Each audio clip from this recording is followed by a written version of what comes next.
excited to be co-teaching your phonics unit alongside your teacher. I brought a friend with me. His name is Rashid, and maybe you've seen him before. Wait, what's that? Oh, Rashid was just telling me he's kind of nervous to share his writing because he's afraid that he has some mistakes in his writing.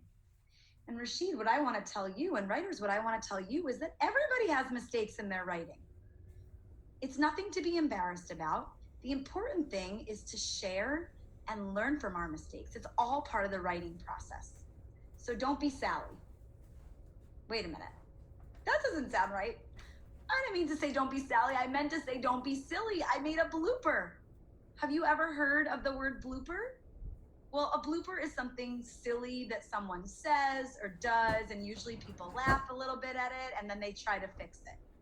And I was thinking that in our new phonics unit, we could collect and share reading and writing bloopers.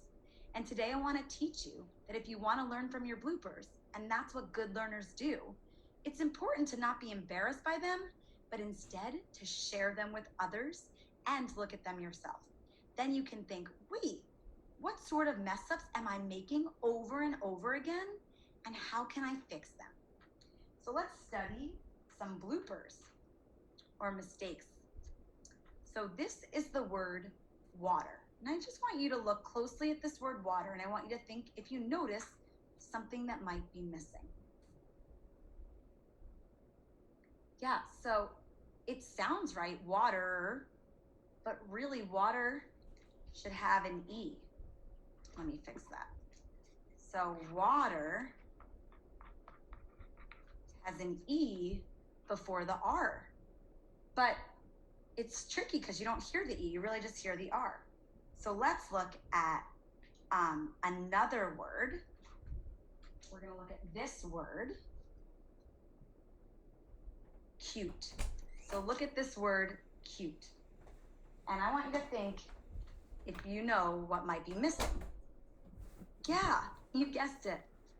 There should be an E at the end, that silent E that makes the word cute. But a lot of times, since we don't hear it, kids write the word cute like the word cut without the E. Let's look at another word together. This is someone that's trying to write the word chip. Chip. It actually says ship. So chip would be like this. But it's tricky because SH and CH sound alike. So I'm thinking maybe we could study one more word together. Could you right now write the word first in the air with your finger? Try to write the word first. Listen to the sounds and try to write the word first.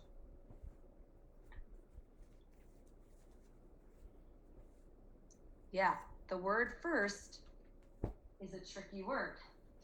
Some of you maybe wrote it like this, right? And then sometimes maybe kids leave out a vowel and they just write F-R-S-T. Or maybe some kids heard an E and wrote F-E-R-S-T. But really the word first, let's look at it together, is spelled F-I-R-S-T. But I want you to think about maybe why this word is so tricky, that word first. And if the word first is tricky, there's also some other words that are usually tricky to write too. Let's look at this chart. It says kids sometimes spell first, bird, card, storm, torn. So these are some words that kids have trouble spelling, right? And I want you to study this with me, and I want you to think, why might these words, all of these words here, be really tricky for kids to spell? Are you noticing something that I'm noticing? That R. Yeah, the R in all of these words is really bossy. Let's listen. First, bird, card, storm, torn, right? You really hear that R. It's like really loud and bossy, so it's kind of hard to hear the vowel that comes before it. And so I'm thinking that maybe this is something we can study. We can think about this R, this bossy R. So writers, when you go off now to do some of this work on your own, I want you to take out your writing and look through your own writing and see if you notice any bloopers or mistakes that you've made in your own writing. And you could circle it and try to write it another way. And then when we come back together, we can share our bloopers with each other. Don't you think that would be so fun? Are you up for the challenge? I can't wait to see what you find in your writing. Until next time, off you go.